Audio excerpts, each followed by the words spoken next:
तो दोस्तों आज की इस वीडियो में हम बात करने जा रहे हैं एक और फेमस मूवी के बारे में। दोस्तों आज हम बात करेंगे सकीना डाकिना नाम की मूवी के बारे में। जी हाँ दोस्तों, ये जो मूवी है आपको बहुत देखी और आपने सब किसी सब्सक्राइब कर दिया। तो दोस्तों आप भी हमारे YouTube चैनल का नाम स्वागत है। आज हम बात करने जा रहे हैं सकीना डाकिना इस मूवी के बारे में, जो कि हाल ही के अंदर देखने को मिली है और साथ साथ अच्छा रिस्पॉन्स करने के लिए किया था। तो मूवी को अभी से रिलीज किया गया है और साथ साथ आप में से किसी सब्सक्राइबर ने इस मूवी के लिए कमेंट किया था, तो मैं आपके लिए वीडियो लेकर आया हूं।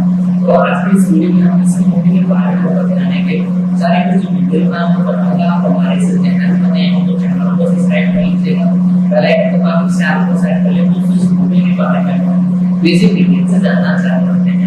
साकिनी डाकिनी एक 2022 भारतीय तेलुगु भाषा की एक्शन कॉमेडी फिल्म है जो सुधीर वर्मा द्वारा निर्देशित और सुरेश प्रोडक्शंस, गुरु फिल्म्स और क्रॉस पिक्चर्स द्वारा निर्मित है।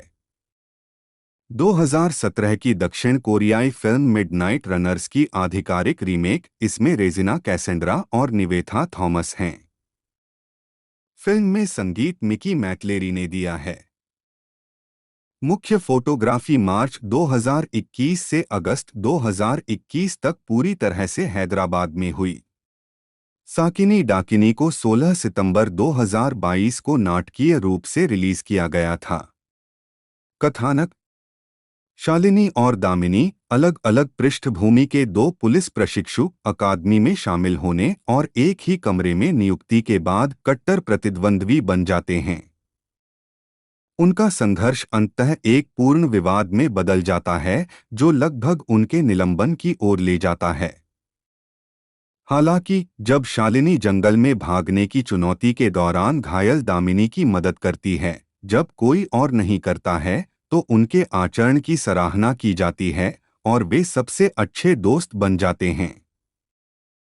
एक दिन वे आधी रात को क्लब से लौटते समय एक लड़की के अपहरण का गवाह बनते हैं। हालांकि स्थानीय पुलिस स्टेशन का गुमशुदा व्यक्ति विभाग उस समय एक व्यवसायी के बेटे के अपहरण में व्यस्त है और मामले की जांच करने में असमर्थ है। यह जानते हुए कि वे अपहरण के बाद महत्वपूर्ण घंटों में हैं, वे अपनी शौकिया जांच में लग जाते हैं। जब शालिनी और दामिनी अपहरणकर्ताओं को पकड़ लेती हैं, तो ऐसा प्रतीत होता है कि गिरोह एक गैर निषेचित अंडे की कटाई का गिरोह चला रहा है और उनके ठिकाने पर कई और लड़कियां बंद हैं। शालिनी और दामिनी उन्हें बचाने की कोशिश करती हैं, लेकिन उन्हें पीटा जाता है और बंद कर दिया जाता है। अपने बंधकों से बचने के बाद वे अगले दिन एक खाली ठिकाने और ठंडे रास्ते पर लौट आते हैं। चूंकि वे कार्यवाहक पुलिस अधिकारी नहीं हैं, उनके प्रोफेसर उनसे मामले को आगे न बढ़ाने के लिए कहते हैं। नौकरशाही द्वारा मामले को सुलझाने का इंतजार करने में असमर्थ वे एक बार फिर अपनी जांच में लग जाते हैं। वे भारी शारीरिक प्रशिक्षण से गुजरते हैं और सीसीटीवी फुटेज की मदद से अपहरणकर्ताओं को फर्टिलिटी क्लिनिक तक ट्रैक करने में कामयाब होते हैं। हथियारों से लैस होकर दोनों अकेले ही लड़कियों को आज़ाद कराने के लिए आगे बढ़ते हैं, इस बार और भी अधिक तैयार होकर। वे सभी अपहरणकर्ताओं और उनके मालिकों को सफलतापूर्वक मार गिराते हैं और सभी लड़कियों को बचा लेते हैं। हालांकि अनुशासन समिति में से कुछ लोगों का मानना है कि उन्होंने नैतिक रूप से सही काम किया है, इसके बजाय उन्हें अपनी पढ़ाई में 1 साल रोक दिया जाता है। शुरू से ही प्रशिक्षण शुरू कर दिया जाता है। कास्ट करें: दामिनी पुलिस प्रशिक्षु के रूप में रेजिना कैसेंड्रा, शालिनी पुलिस प्रशिक्षु के रूप में निवेथा थॉमस, भानुचंदर प्रताप आईपीएस पुलिस अकादमी प्रमुख, पृथ्वीराज रघु के रूप में पुलिस अकादमी प्रशिक्षक, ब्रह्मा राव नियंत्रण कक्ष प्रभारी के रूप में रघु बाबू, मानव तस्करी प्रमुख के रूप में कबीर दूहन सिंह, रफीक के रूप में अमित तिवारी, छम्मक चंद्र पुलिस अकादमी प्रशिक्षक के रूप में रवि वर्मा फर्टिलिटी डॉक्टर के रूप में, भद्रम गोविंदम के रूप में, चटनी चंदू के रूप में ऑटो रामप्रसाद, लहरी शहरी हथियार प्रभारी के रूप में, पॉकेटमार के रूप में सुदर्शन, इश्कबाज के रूप में आरजे हेमंत। उत्पादन जनवरी 2020 में निर्माता सुरेश बाबू ने सियोल स्थित क्रॉस पिक्चर्स के सहयोग से दक्षिण कोरियाई फिल्म मिडनाइट रनर्स के रीमेक अधिकार हासिल कर लिए। 3-4 निर्देशक सुधीर वर्मा को उसी महीने रीमेक के निर्देशन के लिए साइन किया गया था। 5 अभिनेत्री रेजिना कैसेंड्रा और निवेथा थॉमस को अगस्त 2020 में मुख्य भूमिका निभाने के लिए साइन किया गया था। 6-7 फिल्म में संगीत मिकी मैकलेरी ने दिया है। 8 फिल्म ने अपनी मुख्य फोटोग्राफी मार्च 2021 में शुरू की थी, लेकिन कोविड-19 महामारी के कारण रोक दी गई थी। अंतिम शेड्यूल उस साल जुलाई में फिर से शुरू हुआ और अगस्त 2021 में शूटिंग पूरी हुई। 9 नवंबर 2021 में फिल्म के शीर्षक की पुष्टि साकिनी डाकिनी के रूप में की गई। 10 निर्देशक के रूप में यह फिल्म वर्मा की पहली रीमेक है। जबकि मूल फिल्म में 2 पुरुष नायक थे, वर्मा ने उनके लिंग को महिलाओं से बदल दिया और उसी के अनुसार स्क्रिप्ट में बदलाव किया। फिल्म की पूरी शूटिंग हैदराबाद में हुई थी। 11 रिलीज नाट्यशास्त्रीय साकिनी डाकिनी को 16 सितंबर 2022 को नाटकीय रूप से रिलीज किया गया था। 12 होम मीडिया इससे पहले दिसंबर 2021 में महामारी के कारण निर्माताओं ने नेटफ्लिक्स पर डायरेक्ट टू स्ट्रीमिंग रिलीज पर विचार किया था। 13-14 यह फिल्म 30 सितंबर 2022 से नेटफ्लिक्स पर तेलुगु, तमिल और मलयालम में स्ट्रीम करने के लिए उपलब्ध कराई गई थी। 15 स्वागत द न्यूज़ मिनट के बालकृष्ण गणेशन ने फिल्म को 5 में से 2.5 स्टार रेटिंग दी और लिखा, ऐसा महसूस होता है कि कहानी में कोई प्रगति नहीं हुई है और कथानक एक ही घेरे में घूम रहा है। पहले पृथ्वीराज और अन्य लोगों से जुड़े दृश्यों में कॉमेडी आधा, जो फिल्म को हल्का फुल्का रखता है, दूसरे भाग में पूरी तरह से अपनी छाप छोड़ने से चूक जाता है। 16 टाइम्स ऑफ इंडिया ने फिल्म को 5 में से 2.5 स्टार रेटिंग देते हुए कहा, पहली छमाही मनोरंजक होने के बावजूद फिल्म दूसरी छमाही में अपने वजन के नीचे ढहते हुए अत्यधिक महत्वाकांक्षी बन जाती है। लेकिन रेजिना द्वारा लड़की की शक्ति का यह प्रदर्शन और निवेथा एक स्वागत योग्य बदलाव है। 17 साक्षी पोस्ट ने फिल्म को 5 में से 2 स्टार रेटिंग दी और टिप्पणी की, साकिनी डाकिनी देखें अपनी जिम्मेदारी पर। यदि आप कोरियाई फिल्में पसंद करते हैं तो इसके बजाय मूल संस्करण देखें। निर्देशक सुधीर वर्मा। पटकथा की है अक्षय पुल्ला पर आधारित जुहवान किम द्वारा मिडनाइट रनर्स द्वारा उत्पादित दी सुरेश बाबू, सुनीता ताती, अभिनीत रेजिना कैसेंड्रा, निवेथा थॉमस, छायांकन रिचर्ड प्रसाद द्वारा संपादित विप्लव निषदांग। संगीत दिया है मिकी मैकलेरी। उत्पादन कंपनियां सुरेश प्रोडक्शंस, गुरु films, cross pictures.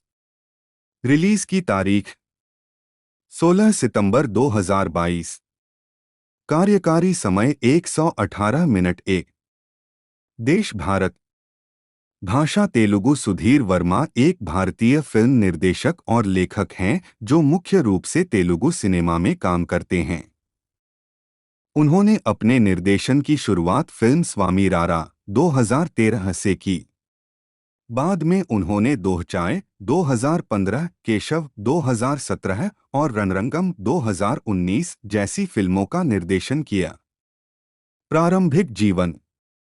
Sudhir Verma का जन्म 6 अक्टूबर 1979 को भीमावरम में हुआ था।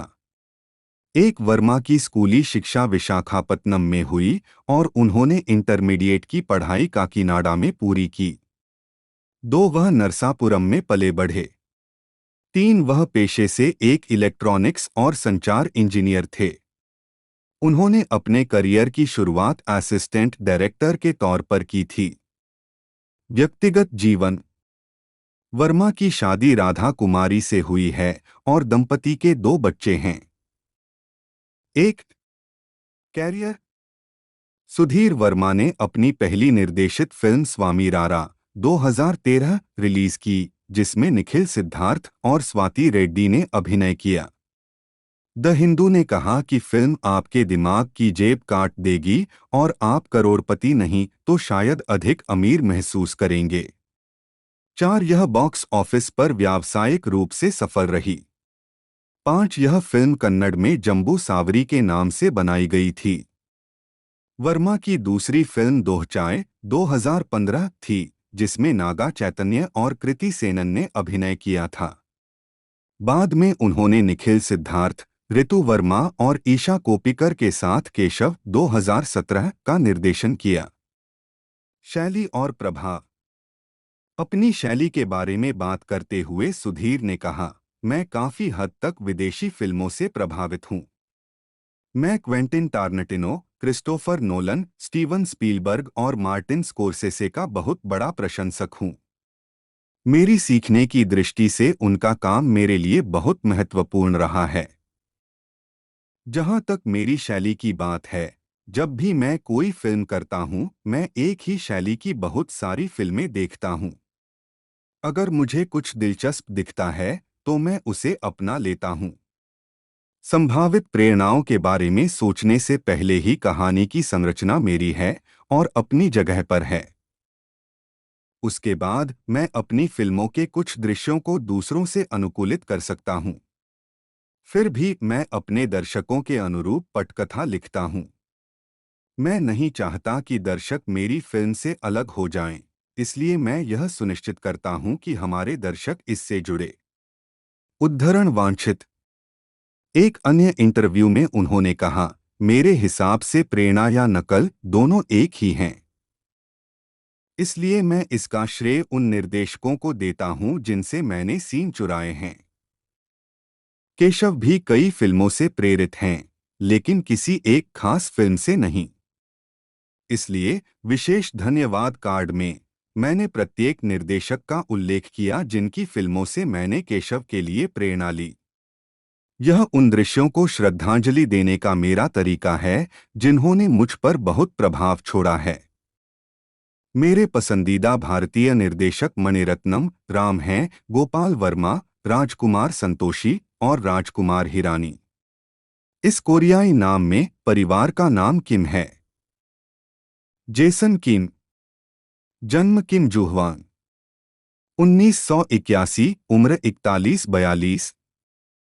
सियोल, दक्षिण कोरिया। अल्मा मेटर जॉर्जटाउन विश्वविद्यालय। व्यवसाय फिल्म निर्देशक, पटकथा लेखक। कोरियाई नाम हंगुल और भी बहुत कुछ। संशोधित रोमनीकरण जिम जुहवान। मैकक्यून रीस चॉयर किम चुहवान। जेसन किम, जन्म 1981 को किम जुहवान एक दक्षिण कोरियाई फिल्म निर्देशक और पटकथा लेखक हैं। एक कैरियर। 1981 में जन्मी किम ने संयुक्त राज्य अमेरिका के जॉर्जटाउन विश्वविद्यालय से अंतर्राष्ट्रीय राजनीति में पढ़ाई की। शोबॉक्स के प्रचार विभाग और बाद में फिल्म निवेश विभाग में शामिल होने से पहले उन्होंने कोरिया गणराज्य वायु सेना में एक दुभाषिया के रूप में 3 साल तक सेवा की। उनका खुद की फिल्में बनाने का सपना है और उन्होंने अपने खाली समय में युवा ड्रामा फिल्में गुड बाय माई स्माइल 2010 और कोआला 2013 बनाई हैं। बाद में उन्होंने फिल्म निर्माण में अपना करियर बनाने के लिए नौकरी छोड़ दी। उन्होंने अपनी पहली मुख्यधारा की फिल्म मिडनाइट रनर्स 2017 की स्क्रिप्ट पर काम करते हुए 3 साल बिताए, जो दक्षिण कोरिया में हिट हुई और विदेशों में भी प्रदर्शित की गई। 2 फिल्मोग्राफी। अलविदा मेरी मुस्कान 2010 निर्देशक कोआला 2013 निर्देशक पटकथा लेखक 3 रिट्रीवर लघु फिल्म 2016 निर्देशक मिडनाइट रनर्स 2017 निर्देशक पटकथा लेखक द डिवाइन फ्यूरी 2019 निर्देशक पटकथा लेखक 4 माई हार्ट पपी 2023 निर्देशक पटकथा लेखक 5 ब्लडहाउंड्स 2023 नेटफ्लिक्स मूल श्रृंखला निर्देशक पटकथा लेखक। इस कोरियाई नाम में परिवार का नाम किम है। जेसन किम, जन्म किम जुहवान, 1981, उम्र 41-42, सियोल, दक्षिण कोरिया, अल्मा मेटर जॉर्जटाउन विश्वविद्यालय, व्यवसाय फिल्म निर्देशक पटकथा लेखक, कोरियाई नाम, हंगुल और भी बहुत कुछ, संशोधित रोमनीकरण जिम जुहवान, मैकक्यून रीस चॉयर किम चुहवान। जेसन किम, जन्म 1981 को किम जुहवान एक दक्षिण कोरियाई फिल्म निर्देशक और पटकथा लेखक हैं। एक कैरियर 1981 में जन्मी किम ने संयुक्त राज्य अमेरिका के जॉर्जटाउन विश्वविद्यालय से अंतर्राष्ट्रीय राजनीति में पढ़ाई की। शोबॉक्स के प्रचार विभाग और बाद में फिल्म निवेश विभाग में शामिल होने से पहले उन्होंने कोरिया गणराज्य वायु सेना में एक दुभाषिया के रूप में 3 साल तक सेवा की। उनका खुद की फिल्में बनाने का सपना है और उन्होंने अपने खाली समय में युवा ड्रामा फिल्में गुड बाय माई स्माइल 2010 और कोआला 2013 बनाई हैं। बाद में उन्होंने फिल्म निर्माण में अपना करियर बनाने के लिए नौकरी छोड़ दी। उन्होंने अपनी पहली मुख्यधारा की फिल्म मिडनाइट रनर्स 2017 की स्क्रिप्ट पर काम करते हुए 3 साल बिताए, जो दक्षिण कोरिया में हिट हुई और विदेशों में भी प्रदर्शित की गई। 2 फिल्मोग्राफी अलविदा मेरी मुस्कान 2010 निर्देशक कोआला 2013 निर्देशक पटकथा लेखक 3 रिट्रीवर लघु फिल्म 2016 निर्देशक मिडनाइट रनर्स 2017 निर्देशक पटकथा लेखक द डिवाइन फ्यूरी 2019 निर्देशक पटकथा लेखक 4 माई हार्ट पपी 2023 निर्देशक पटकथा लेखक 5 ब्लडहाउंड्स 2023 नेटफ्लिक्स मूल श्रृंखला निर्देशक पटकथा लेखक। इस तेलुगु नाम में व्यक्ति को उसके दिए गए नाम सुरेश बाबू से संदर्भित किया जाता है, न कि उसके उपनाम दग्गुबाती द्वारा। दग्गुबाती सुरेश बाबू, जन्म 24 दिसंबर 1958, एक भारतीय फिल्म निर्माता, स्टूडियो मालिक और वितरक हैं जो सुरेश प्रोडक्शंस के प्रबंध निदेशक के रूप में कार्यरत हैं। 2012 में लोकप्रिय सिनेमा में उनके योगदान के लिए उन्हें आंध्र प्रदेश राज्य नागिरेड्डी चक्रपाणी राष्ट्रीय पुरस्कार मिला। 6 उन्होंने सुरेश प्रोडक्शंस के बैनर तले कई तेलुगु भाषा की फिल्मों का निर्माण किया है, जिनमें बोब्बिली राजा, कुली नंबर 1, प्रेमिंचु कुंदमरा, गणेश कालिसुंदमरा, जयम मंदेरा, नुवु लेका नेनु लेनु, मल्लीश्वरी, तुलसी, दृश्यम और गोपाल गोपाल शामिल हैं। प्रारंभिक जीवन वह निर्माता डी रामानायडू साथ के बेटे और लोकप्रिय अभिनेता वेंकटेश के बड़े भाई हैं। 8 उन्होंने अपनी स्कूली शिक्षा मद्रास के डॉन बॉस्को स्कूल में की। उन्होंने लोयोला कॉलेज से अपना पीयूसी पूरा किया। उन्होंने अपनी स्नातक की पढ़ाई 1981 में मिशिगन विश्वविद्यालय से की। 4 उनका विवाह लक्ष्मी से हुआ और उनके 3 बच्चे हैं, राणा दग्गुबाती, मालविका दग्गुबाती और अभिराम दग्गुबाती। 9-10 कैरियर उन्होंने अपने करियर की शुरुआत 1982 में फिल्म देवता से की थी। हालांकि निर्माता के रूप में उन्होंने अपना नाम बोब्बिली राजा से रखना शुरू कर दिया था। 4 फिल्मोग्राफी एक निर्माता के रूप में निर्मित फिल्मों की सूची। वर्ष, शीर्षक, निदेशक, टिप्पणियां। 1990 बोब्बिली राजा बी गोपाल।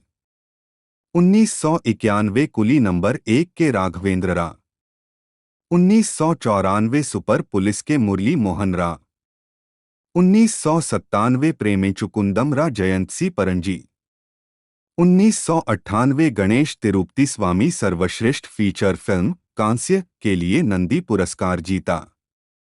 2000 कलिसुंदमरा उदय शंकर तेलुगु में सर्वश्रेष्ठ फीचर फिल्म के लिए राष्ट्रीय फिल्म पुरस्कार जीता। गोल्ड के लिए हिंदी में कुछ तुम कहो कुछ हम कहें के रूप में बनी सर्वश्रेष्ठ फीचर फिल्म के लिए नंदी पुरस्कार जीता।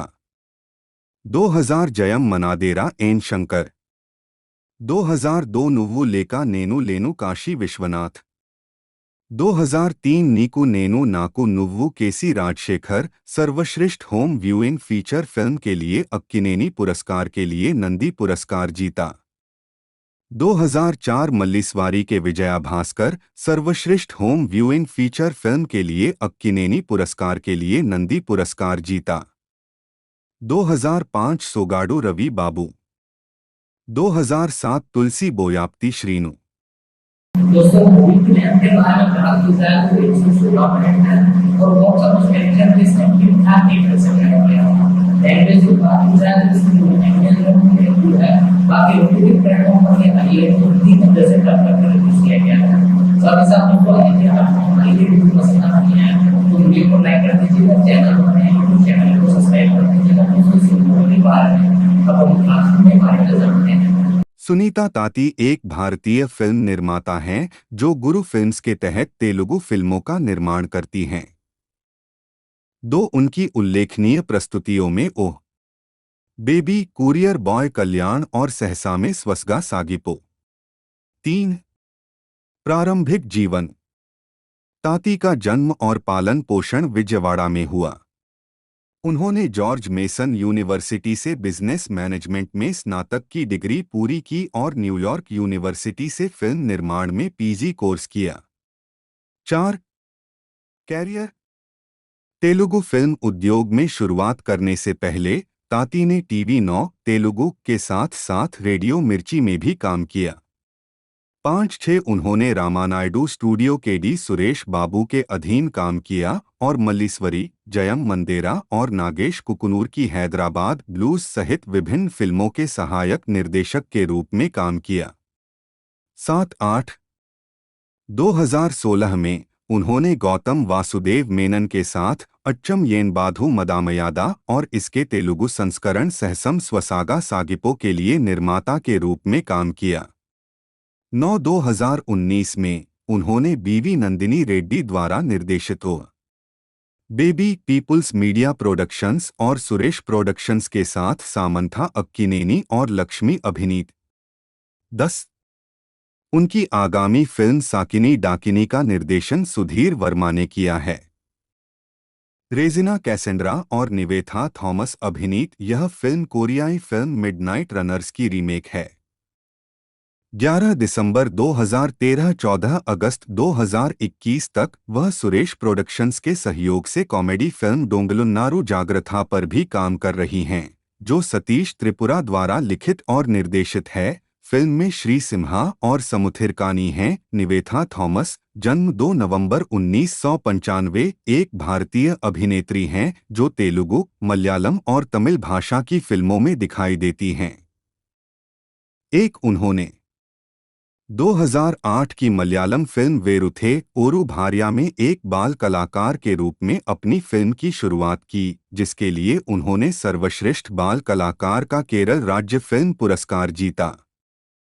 थॉमस ने जेंटलमैन 2016 से अपनी तेलुगु फिल्म की शुरुआत की और सर्वश्रेष्ठ महिला डेब्यू तेलुगु के लिए सीमा पुरस्कार जीता। थॉमस ने चप्पा कुरिशु 2011, रोमन्स 2013, जिला 2014, पापनासम 2015, निन्नु कोरी 2017, जय लावा कुसा 2017, 118, 2019, ब्रोचेवारेवरुरा जैसी सफल फिल्मों में अभिनय किया। 2019 2020 वकील साब 2021 और साकिनी डाकिनी 2022। उन्हें सर्वश्रेष्ठ अभिनेत्री के लिए 2 फिल्म फेयर पुरस्कार, जेंटलमैन के लिए तेलुगु नामांकन प्राप्त हुए हैं और निन्नु कोरी। 2 प्रारंभिक जीवन। थॉमस का जन्म 2 नवंबर 1995 को भारत के मद्रास, अब चेन्नई में हुआ था। 3-4-5 उनकी जड़ें केरल के इरिट्टी तालुक के एडूर गांव में हैं। 5 उनकी स्कूली शिक्षा होली एंजल्स और मोंटफोर्ट मैट्रिकुलेशन स्कूल, चेन्नई में हुई। उन्होंने एसआरएम यूनिवर्सिटी से बैचलर ऑफ आर्किटेक्चर की पढ़ाई की। वह मलयालम, तमिल, फ्रेंच, हिंदी, तेलुगु और अंग्रेजी जैसी 6 भाषाएं बोल सकती हैं। 6 कैरियर। शुरुआती करियर और फिल्मी शुरुआत। उन्होंने अपने करियर की शुरुआत एक बाल अभिनेत्री के रूप में लोकप्रिय सन टीवी धारावाहिक माई डियर बूथम में अभिनय करके की थी। उसके बाद उन्होंने वेरुथे ओरू भार्या में जयराम की बेटी की भूमिका निभाई, जहां उनके अभिनय को खूब सराहा गया। साथ इसके बाद उन्होंने कुछ तमिल और मलयालम फिल्में साइन की, जिनमें उन्होंने ज्यादातर सहायक भूमिकाएं निभाईं। उनकी मलयालम परियोजनाओं में चप्पा कुरिश और थट्टाथिन मरायथु शामिल थीं, जिनमें से बाद वाली सिफी के अनुसार मलयालम सिनेमा के इतिहास में सबसे बड़ी बॉक्स ऑफिस हिट होने वाली थी। 2011 की तमिल फिल्म स्मुथिरकानी द्वारा निर्देशित पोराली में उन्हें एक पेट्रोल बंक कर्मचारी तमीज सेल्वी के रूप में दिखाया गया है। 9 उन्होंने पहले नाटक श्रृंखला अरसी में समुथिरकानी के साथ सहयोग किया था। 2013 में थॉमस ने रोमांस में अभिनय किया, जो बहुत सफल रही और सिफी कॉम द्वारा इसे ब्लॉकबस्टर का नाम दिया गया। 10 तमिल समकालीन फंतासी कॉमेडी नवीना सरस्वती सबाथम में उन्होंने एक महत्वाकांक्षी गायिका जयश्री की मुख्य भूमिका निभाई। 11 जिला में उन्होंने महालक्ष्मी की भूमिका निभाई, जो अपने पिता मोहनलाल और विजय और महत द्वारा निभाए गए 2 भाइयों से बहुत जुड़ी हुई है। 12 अपनी भूमिका के बारे में उन्होंने कहा कि यह सिर्फ एक और बहन की भूमिका नहीं थी, 13 बल्कि एक मजबूत इरादों वाली लड़की की थी, जो अपने भाई को सकारात्मक तरीके से प्रभावित करती है।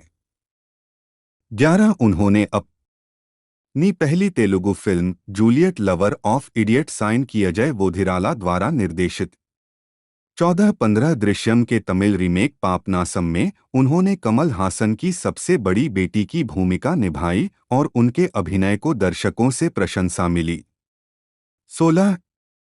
2016 तेलुगु डेब्यू और सफलता। 2016 में थॉमस ने नानी के साथ एक्शन थ्रिलर जेंटलमैन में तेलुगु सिनेमा में डेब्यू किया, जिसे बहुत अच्छी समीक्षा मिली और समीक्षकों और दर्शकों दोनों द्वारा उनके प्रदर्शन की सराहना की गई और उन्हें सर्वश्रेष्ठ महिला डेब्यू तेलुगु के लिए सीमा अवार्ड सहित कई पुरस्कार मिले। 6वें दक्षिण भारतीय अंतर्राष्ट्रीय मूवी पुरस्कार 17 और सर्वश्रेष्ठ अभिनेत्री के लिए फिल्म फेयर पुरस्कार 64वें फिल्म फेयर पुरस्कार दक्षिण में तेलुगु नामांकन। बाद में उन्होंने तेलुगु सिनेमा के बीच लोकप्रियता हासिल की। एक तेलुगु टेलीविजन साक्षात्कार में निवेथा। 2017 में उनकी पहली रिलीज एक और तेलुगु फिल्म थी, जिसमें नानी के साथ एक बार फिर रोमांटिक एंटरटेनर निन्नु कोरी थी, जिसे सकारात्मक समीक्षा मिली और पल्लवी के रूप में उनके प्रदर्शन की अत्यधिक प्रशंसा हुई, जिसने अंततः सर्वश्रेष्ठ अभिनेत्री के लिए उन्हें दूसरा फिल्म फेयर पुरस्कार दिलाया। 65वें फिल्म फेयर पुरस्कारों में तेलुगु नामांकन। दक्षिण 18 उनकी अगली रिलीज जूनियर एनटीआर के साथ जय लव कुश थी, जो 2017 में बॉक्सऑफिस पर सबसे ज्यादा कमाई करने वाली फिल्मों में से एक थी। उनकी आखिरी रिलीज नवीन चंद्रा के साथ जूलियट लवर ऑफ इडियट थी, जो विलंबित हुई और बाद में रिलीज हुई और बॉक्सऑफिस पर व्यावसायिक रूप से असफल रही। अक्टूबर 2018 में थॉमस ने निखिल सिद्धार्थ के सह कलाकार रोमांटिक ड्रामा स्वासा पर हस्ताक्षर किए। 2019 वापसी। 2019 में थॉमस की पहली रिलीज नंदामुरी कल्याण राम के साथ एक एक्शन थ्रिलर 118 थी, जिसे सकारात्मक समीक्षा मिली और आलोचकों ने एक संक्षिप्त लेकिन प्रभावशाली भूमिका में थॉमस के उत्कृष्ट प्रदर्शन की अत्यधिक प्रशंसा की। 20 बाद में उन्होंने श्री विष्णु के साथ ब्लैक कॉमेडी फिल्म ब्रोचेवारेवरुरा में अभिनय किया, जिसे सकारात्मक समीक्षा मिली और उन्हें अकादमिक क्षेत्र में एक खराब प्रदर्शन करने वाली छात्रा मित्रा के किरदार के लिए व्यापक प्रशंसा मिली, जो एक शास्त्रीय नर्तक बनने की इच्छा रखती है। बाद में यह फिल्म एक थी बॉक्स ऑफिस पर हिट। 2020 में थॉमस ने रजनीकांत की दरबार में अभिनय किया, जिसमें उन्होंने उनकी बेटी की भूमिका निभाई। उन्होंने उस वर्ष के अंत में इंद्रगांती द्वारा निर्देशित एक्शन थ्रिलर वी में भी अभिनय किया। 2021 में थॉमस को वेकेल साब में दिखाया गया है, जो पवन कल्याण अभिनीत हिंदी फिल्म पिंक की तेलुगु रीमेक है। 21 थॉमस ने रेजिना कैसेंड्रा के साथ सुधीर वर्मा द्वारा निर्देशित साकिनी डाकिनी कोरियाई फिल्म मिडनाइट रनर्स की तेलुगु रीमेक में भी अभिनय किया। मिडनाइट रनर्स कोरियाई Hanja RR Cheongnyeon Gyeongchal lit young cop Jason Kim Joo Hwan द्वारा निर्देशित और पार्क सेओ जून और कांग अभिनीत एक 2017 दक्षिण कोरियाई एक्शन कॉमेडी फिल्म है। हाँ न्यूल फिल्म 9 अगस्त 2017 को रिलीज हुई थी। 3, 4, 5, 6, 7, 8 साकिनी डाकिनी नामक एक भारतीय रीमेक 16 सितंबर 2022 को रिलीज हुई थी। 9-10 कथानक की जून और ही योल कोरियाई राष्ट्रीय पुलिस विश्वविद्यालय में सबसे अच्छे दोस्त और छात्र हैं। एक दिन गंगनम में रात को शराब पीते हुए वे एक युवा लड़की के अपहरण को देखते हैं और गंगनम पुलिस स्टेशन में रिपोर्ट करते हैं, लेकिन थाने की मिसिंग पर्सन्स यूनिट एक बिजनेस मुगल के पोते के हाई प्रोफाइल अपहरण को प्राथमिकता देती है। मामला यह जानते हुए कि वे अपहरण के बाद महत्वपूर्ण घंटों में हैं, दोनों मामले को अपने हाथों में लेते हैं। अपनी शौकिया जांच के माध्यम से कि जून और ही योल अपहर्ताओं को पकड़ लेते हैं, जो एक अनिषेचित अंडे की कटाई का गिरोह चला रहे हैं, और उन्हें पता चलता है कि कई और लड़कियां उनके ठिकाने पर बंद हैं। कि जून और ही योल उन्हें बचाने की कोशिश करते हैं, लेकिन उन्हें पीटा जाता है और बंद कर दिया जाता है। अपने बंधकों से बचने के बाद दोनों बाद में एक खाली ठिकाने और ठंडे रास्ते पर लौट आए। चूंकि वे केवल छात्र हैं, उनके प्रोफेसर यांग सुंग इल ने उन्हें मामले को आगे बढ़ाने या निष्कासन का सामना करने के जोखिम के खिलाफ चेतावनी दी है। प्रतीक्षा करने में असमर्थ वे एक बार फिर अपनी जांच में लग गए।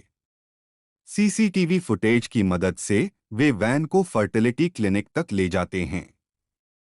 वे विश्वविद्यालय से भारी शारीरिक प्रशिक्षण और उधार कवच उपकरण लेते हैं। कि जून और ही योल प्रजनन क्लिनिक में जाते हैं, जहां वे अपने मालिक यांग चून सहित सभी प्रवर्तकों को अपने अधीन कर लेते हैं। वे यह जानते हुए भी कि अपहरणकर्ताओं को उनके कार्यों के लिए निष्कासित कर दिया जाएगा, पुलिस को अपहरणकर्ताओं को गिरफ्तार करने के लिए बुलाते हैं। विश्वविद्यालय में अनुशासन समिति के कुछ सदस्यों के यह मानने के कारण कि उन्होंने नैतिक रूप से सही काम किया है, कि जून और ही योल को उनकी पढ़ाई में 1 साल रोक दिया गया और 500 घंटे की सामुदायिक सेवा की सजा सुनाई गई, जिससे दोनों को छोड़ दिया गया। परिणाम से संतुष्ट अपनी सामुदायिक सेवा के दौरान यूं जंग की जून और ही योल से मिलने जाता है और उसे बचाने के लिए उन्हें धन्यवाद देता है। कास्ट करें। मुख्य पार्क सियो जून पार्क की जून के रूप में 11 की जून एक हल्के दिल वाला, जोखिम लेने वाला व्यक्ति है जो पहले कार्य करता है और बाद में सोचता है। 12 कांग हा नेउल कांग ही योल के रूप में 13 की योल की जून के बिल्कुल विपरीत है। वह काफी बेवकूफ है और काम करने वाले से ज्यादा विचारक है। 14 अन्य ली जूही बटा मेडुसा के रूप में पार्क हा सन 15 प्रोफेसर यांग सुंग इल के रूप में सुंग डोंग इल यांग चून के रूप में गो जून जे हो के रूप में बे यूरांग ली हो जंग ली यून जंग के रूप में पुलिस अकादमी के छात्र के रूप में ली क्यूसुंग प्रोफेसर हा के रूप में ली जून ह्यूक की जून की मां के रूप में सेओ जंग योन की योल के पिता के रूप में चोई होंग इल ली यून सैम के रूप में क्लब मनोरंजनकर्ता के रूप में ब्योन वू सेओ डैन योंग पुलिस बल के छात्र के रूप में जंग येजी रयू क्यूंग सू को पुलिस अकादमी द्वारा नियुक्त पुलिसकर्मी के रूप में नियुक्त किया गया। क्लब महिला से ही के रूप में ली से ही। उत्पादन मिडनाइट रनर्स में पार्क सियो जून पहली बार किसी फिल्म में मुख्य भूमिका निभा रहे हैं।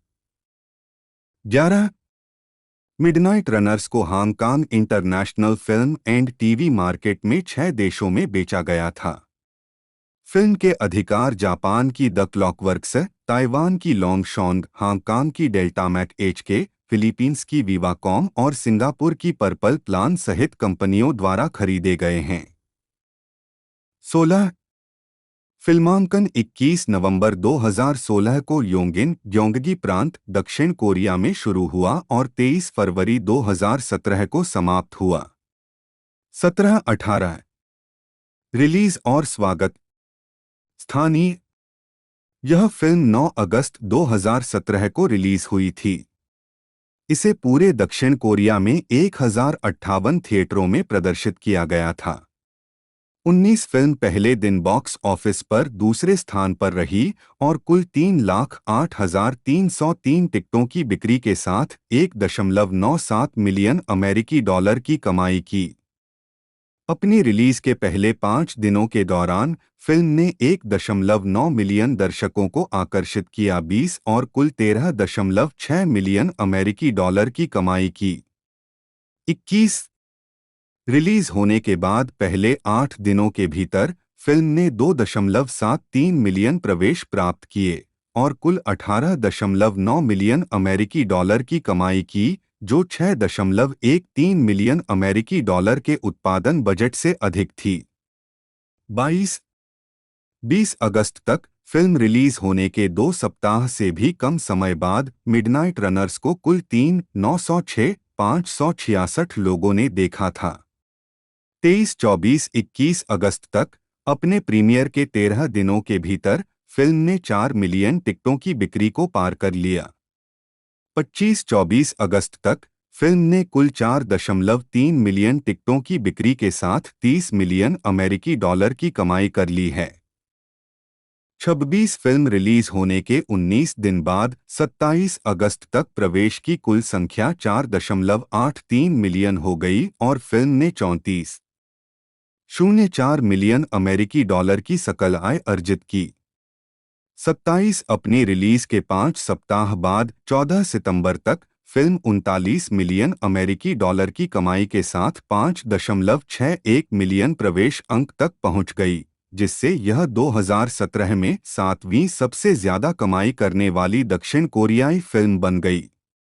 28 अंतर्राष्ट्रीय मिडनाइट रनर्स को 12 देशों में प्रदर्शित किया गया।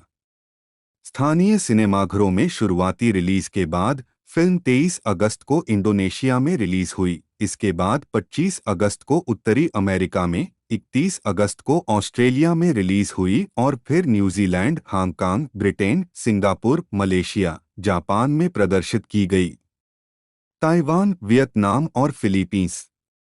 29 रीमेक तेलुगु भाषा में आधिकारिक भारतीय रीमेक का नाम साकिनी डाकिनी है, जिसका निर्माण गुरु फिल्म्स और सुरेश प्रोडक्शंस द्वारा किया गया था।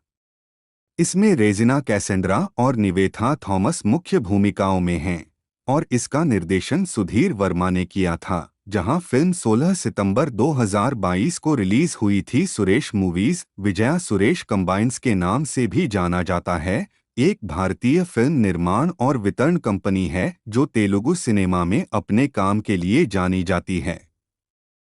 इसकी स्थापना 1964 में डी रामानायडू द्वारा की गई थी। यह 50 वर्षों से अधिक अनुभव के साथ भारत की सबसे बड़ी फिल्म निर्माण कंपनियों में से एक है।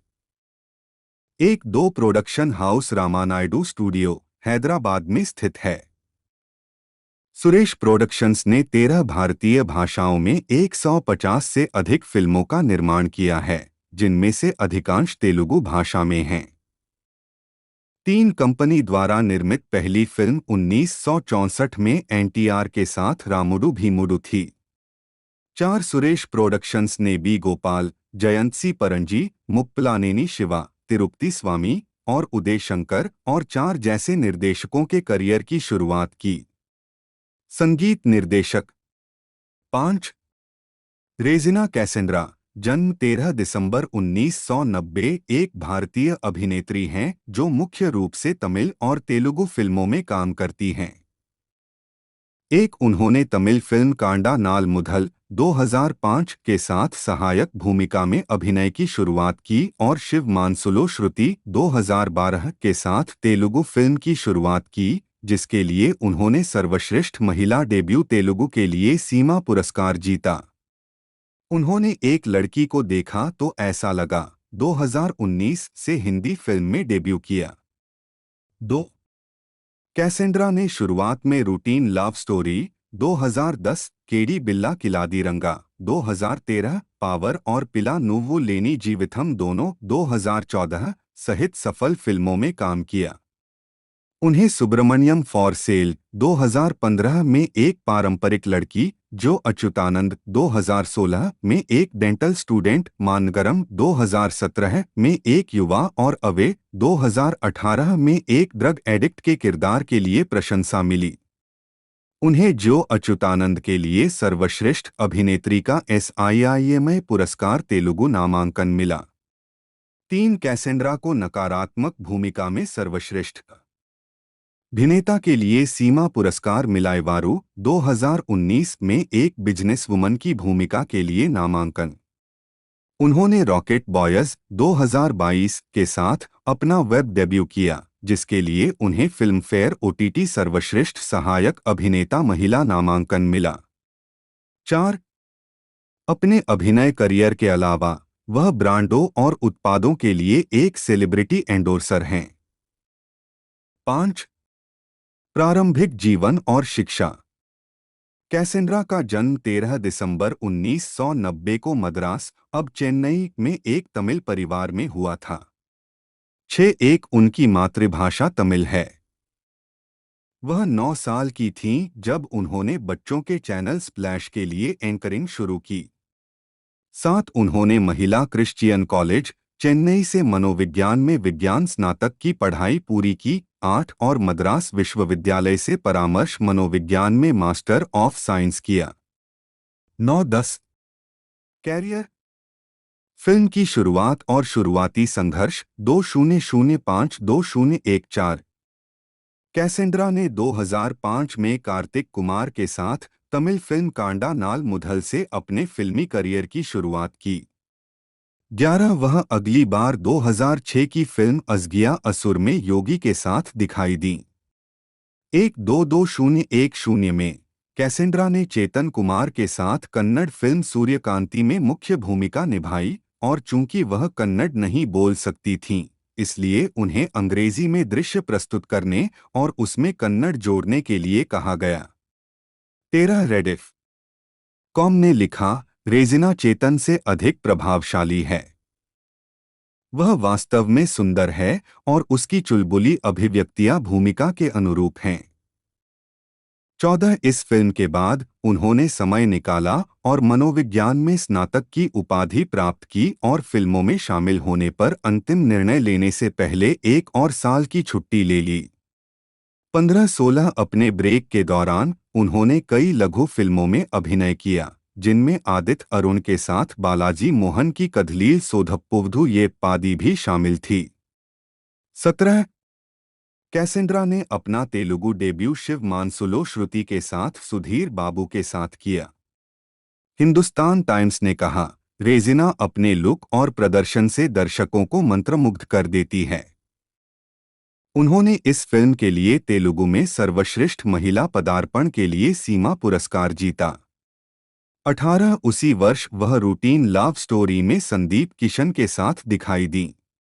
19 जिस पर उन्होंने तेलुगु में अपनी पहली रिलीज से पहले ही हस्ताक्षर कर दिए थे। 2013 में उनकी 2 रिलीज हुई। वह पहली बार शिवकार्तिकेयन के साथ केडी बिल्ला खिलाड़ी रंग आ में दिखाई दी। 20 उन्होंने अगली बार निर्णयम में विक्रम आनंद के साथ मुख्य भूमिका निभाई। पूर्व बॉक्स ऑफिस पर सफल साबित हुई।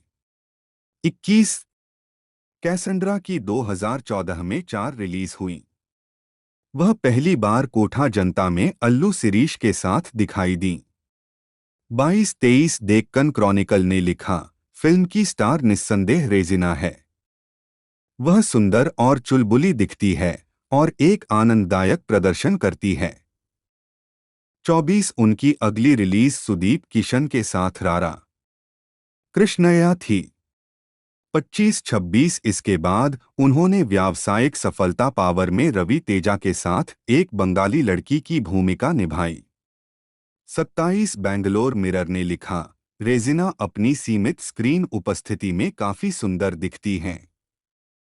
28 उनकी वर्ष की अंतिम फिल्म थी साई धरम तेज के साथ पिला नुव्वु लेनी जीवितम बॉक्सऑफिस पर सफल रही।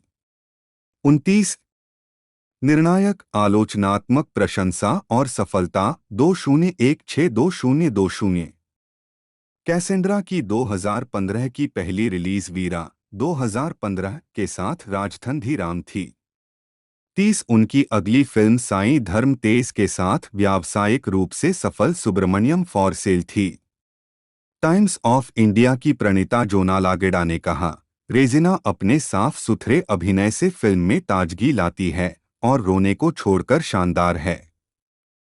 31 वर्ष की उनकी आखिरी फिल्म गोपीचंद के साथ सौख्यम थी।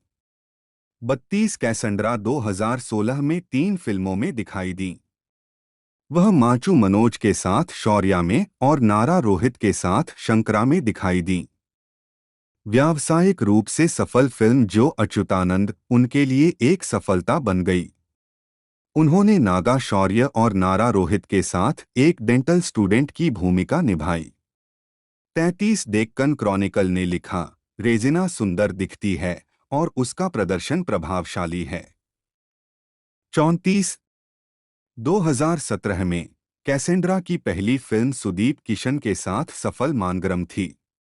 35 द न्यू इंडियन एक्सप्रेस की मालिनी मन्नाथ ने लिखा, रेजिना का तथ्यपरक चित्रण एकदम सही है। 36 इसके बाद वह उद्यनिधि स्टालिन के साथ सरवनन इरुक्का बयामेन में, अथर्व के साथ जेमिनी गणेशन सुरुली राजनुम में, सुदीप किशन के साथ नक्षत्रम में और नारा रोहित के साथ बालाकृष्णुडू में दिखाई दी। 3-7-2018 में कैसेंड्रा ने पहली बार आलोचकों द्वारा प्रशंसित एवे में एक वेट्रेस और ड्रग एडिक्ट की भूमिका निभाई। 38 फर्स्ट पोस्ट नोट किया गया, रेजिना कैसेंड्रा की भूमिका दिलचस्प है और वह उल्लेखनीय प्रदर्शन करती है। 39 इसके बाद वह गौतम कार्तिक के साथ मिस्टर चंद्रमौली और विष्णु विशाल के साथ सिलुक्कुवरुपट्टी सिंगम में दिखाई दी। उत्तरार्ध एक महत्वपूर्ण और व्यावसायिक सफलता थी। 40 कैसेंड्रा के करियर में 2019 में एक सफल दौर आया। उन्होंने पहली बार सोनम कपूर के साथ एक लड़की को देखा तो ऐसा लगा से हिंदी फिल्म में डेब्यू किया। उन्होंने एक समलैंगिक की अपरंपरागत भूमिका निभाई। 41 बॉलीवुड हंगामा ने कहा, रेजिना कैसेंड्रा फिल्म का काफी महत्वपूर्ण हिस्सा हैं और अपने आत्मविश्वासपूर्ण अभिनय से प्रभावित करती हैं। 42-7 में उन्होंने पहली बार नकारात्मक किरदार निभाया। 43 वर्ष की उनकी अंतिम फिल्म इवारू ने आलोचकों की प्रशंसा अर्जित की। उन्होंने आदिवासी शेष के साथ एक उभरती हुई व्यवसायी महिला की भूमिका निभाई। 44 इंडिया टुडे नोट किया गया, रेजिना कैसेंड्रा ने बहुत अच्छा अभिनय किया है और फिल्म के एक बड़े हिस्से के लिए आप समझ नहीं सकते कि वह दोषी है या नहीं। जबकि 123 तेलुगु ने कहा, रेजिना ने इवारू के साथ एक ठोस वापसी की है। वह अपनी दोहरी भूमिका में अद्भुत है और अपने करियर का सर्वश्रेष्ठ प्रदर्शन करती है। 45-46 स्थापना और विस्तार 2021 वर्तमान। कैसेंड्रा की 2021 में 5 रिलीज हुई। वह पहली बार विजय सेतुपति के साथ मूवीज में दिखाई दी। 47 इसके बाद उन्होंने चक्र में एक शतरंज कोच और कंप्यूटर हैकर की भूमिका निभाई। 48 इसके बाद उन्होंने नेंजाम मरप्पाथिल्लई में एक अनाथ की भूमिका निभाई। 49 हिंदुस्तान टाइम्स ने कहा, कैसेंड्रा मरियम के रूप में अविश्वसनीय रूप से अच्छी हैं, एक ऐसी भूमिका जो उनके लिए एक दस्ताने की तरह फिट बैठती है। 50 इसके बाद वह प्रेमगी अमरेन के साथ एंथोलॉजी फिल्म कसादा तबारा में दिखाई दी। 51 कैसेंड्रा ने द्विभा शी थलाइवी में भी सरोजा देवी के रूप में एक छोटी भूमिका निभाई। 52 कैसेंड्रा की 2022 में पहली रिलीज 1945 में राणा दग्गुबाती के साथ थी। 53 कैसेंड्रा ने रॉकेट बॉयज श्रृंखला के साथ अपना वेब डेब्यू किया, जहां उन्होंने इशवाक सिंह के साथ मृणलिनी साराभाई की भूमिका निभाई और दूसरे सीजन में अपनी भूमिका दोहराई। 54 एनडीटीवी के सैबल चटर्जी ने उन्हें शानदार कहा, जबकि इंडिया टुडे के रोकतिम राजपाल ने कहा, रेजिना सीमित दायरे के बावजूद चमकती है। वह अपने चरित्र के दुखों और असुरक्षाओं को काफी हद तक सक्षमता के साथ प्रस्तुत करती है। 55-56 उसके बाद चिरंजीवी के आच आर्य में उनका एक विशेष नंबर था। 57 इसके बाद वह 3 और वेब श्रृंखलाओं फिंगरटिप, आन्यास ट्यूटोरियल और शूरवीर में दिखाई दी।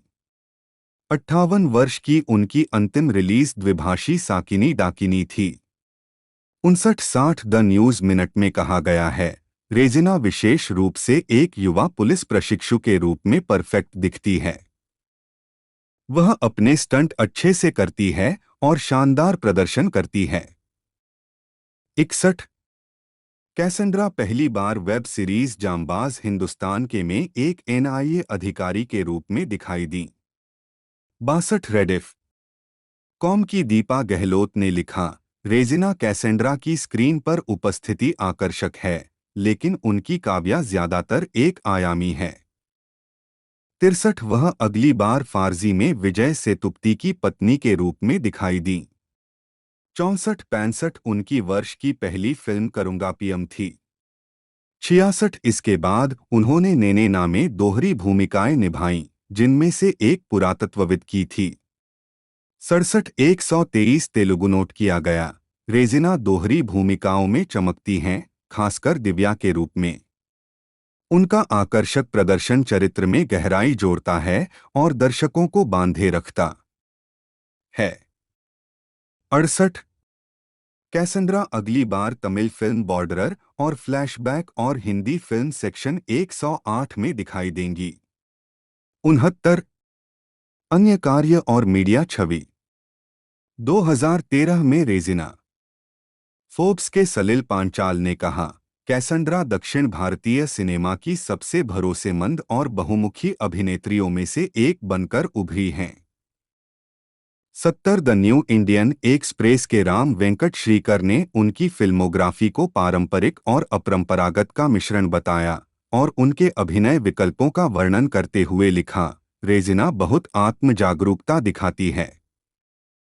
71 न्यूज 18 की जिनिया बंद्योपाध्याय ने कहा कि अभिनेत्री ऐसी व्यक्ति है जिसने हमेशा ऐसे किरदार चुने हैं जो एक दूसरे से बिल्कुल अलग हों।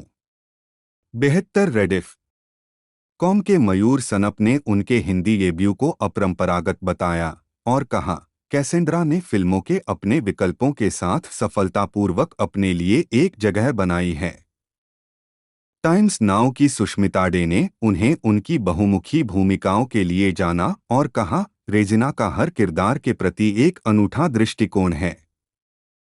73 कैसेंड्रा को रेडिफ कॉम की 2012 की शीर्ष तेलुगु अभिनेत्रियों की सूची में चौथा स्थान मिला। 74 फरवरी 2023 में वह आईएमडीबी की लोकप्रिय भारतीय हस्तियों की सूची में चौथे स्थान पर रहीं। 75 हैदराबाद टाइम्स की मोस्ट डिजायरेबल वुमन सूची में उन्हें 2015 में 14वें, 2016 में 20वें और 2019 में 28वें स्थान पर रखा गया था।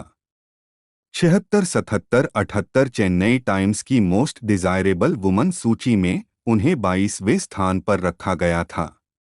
2016 में 79 कैसेंड्रा कल्याण ज्वेलर्स, ट्रेंड्स, बीबा और मीशो जैसे कई ब्रांडों और उत्पादों के लिए एक सेलिब्रिटी एंडोर्सर है। 80-81 कैसेंड्रा ने कई उद्देश्यों के लिए भी काम किया है। 2014 में उन्होंने teach for change charity show के लिए रैंप वॉक किया।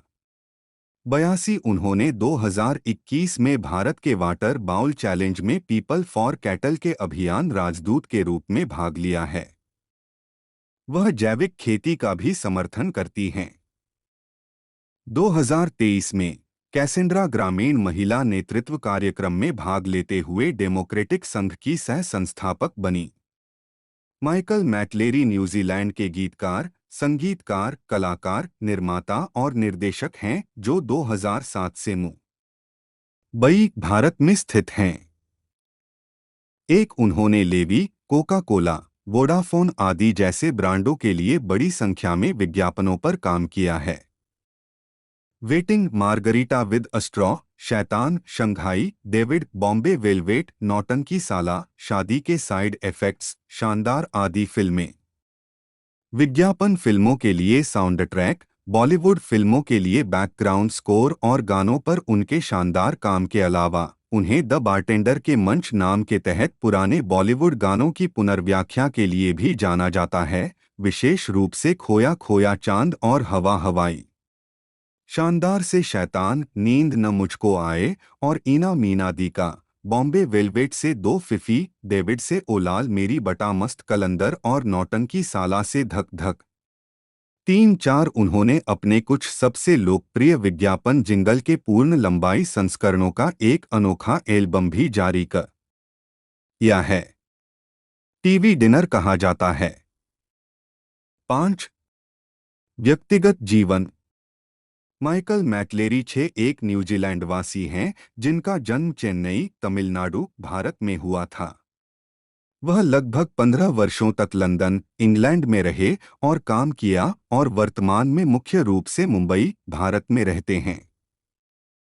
उन्होंने वेलिंगटन कंजर्वेटोरियम ऑफ म्यूजिक और विक्टोरिया यूनिवर्सिटी ऑफ वेलिंगटन में कंपोजिशन और ऑर्केस्ट्रेशन का अध्ययन किया। फिर लंदन में ट्राइडेंट स्टूडियोज और अन्य स्थानों पर एक संगीत निर्माता के रूप में काम किया। 7 उन्होंने लेखिका और अभिनेता दीक्षा बसु से शादी की है। 8 भारत में करियर। मैटलेरी ने भारतीय उद्योग में अपना करियर लकी अली के सहयोग से शुरू किया। वह एल्बम सुनो और उसके बाद के कई लकी अली एल्बम के लिए संगीत व्यवस्था के लिए जिम्मेदार थे और उन्होंने ए.आर. रहमान के साथ भी नियमित रूप से काम किया है। 9 वह Vodafone, Coca Cola, Levi, Titan, Garnier, Lakme, Reliance, Canon, Sony, Pond's, Cadbury Dairy Milk और अनगिनत अन्य सहित भारत के सबसे बड़े विज्ञापन अभियानों के लिए कुछ सबसे सफल और पहचाने जाने योग्य ट्रैक के पीछे की प्रतिभा हैं। 10 विज्ञापन के अलावा मैटलेरी बॉलीवुड में भी अपनी छाप छोड़ते जा रहे हैं। उन्होंने हाल ही में रिलीज हुई फिल्म वेटिंग के लिए सभी ट्रैक और पृष्ठभूमि संगीत की रचना और निर्माण किया। 2015 में उन्होंने एशियन फिल्म अवार्ड्स में film Margarita with a straw के लिए सर्वश्रेष्ठ संगीतकार का पुरस्कार जीता।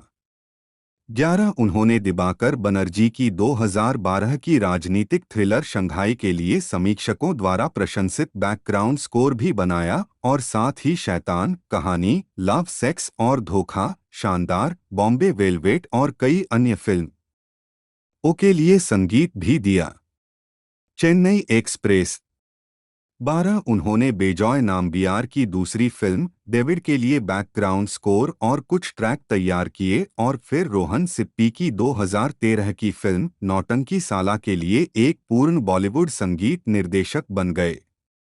13 उन्होंने 2014 की फिल्म शादी के साइड इफेक्ट्स के लिए बैकग्राउंड स्कोर और एक ट्रैक भी बनाया। 14 टीवी रात्रिभोज टीवी डिनर्स मैक्लेरी का अंग्रेजी गानों का पहला एल्बम था। 15 इस एल्बम में वे गाने शामिल हैं जिन्हें मैक्लेरी ने वोडाफोन, लेवी, ऑडी, टाइटन और लैक्मे जैसे प्रमुख टीवी विज्ञापन ब्रांडों के लिए संगीतबद्ध और लिखा था।